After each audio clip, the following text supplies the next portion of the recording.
عمرك مرة ما جيتش سألت نفسك ليه هو كورس سي اس 50 هو دايما اللي اي حد بيخش يتعلم اساسيات البرمجة بيبدأ بيه؟ بصراحة الناس كلها بتخش تتعلم وخلاص في اي حد في بداية رحلة تعلمه للبرمجة. بس انا النهاردة جاي اقولك انت ليه اصلا بتبدأ بالكورس دوت. رقم واحد يا باشا، الكورس دوت بيديك بصراحة منهجية مختلفة، ولو انت ركزت اصلا هتلاقي الكلام اللي انا بقوله صح. انما اغلبية الناس بتخش تبدأ ومش عارفة هي ليه اصلا بتبدأ بالكورس دوت.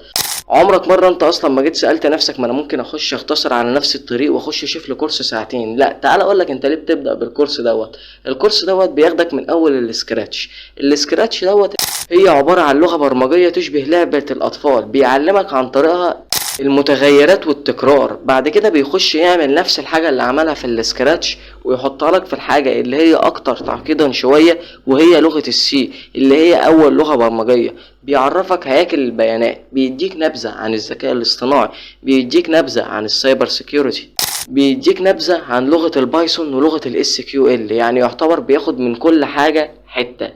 وفوق ده كله بيعرفك اصلا ازاي الكمبيوتر بيشتغل. يعني حرفيا الكورس دوت منهجيته مش هتلاقيها في اي كورس تاني. لايك وفولو بقى لو عايز معلومات اكتر عن البرمجة. سلام.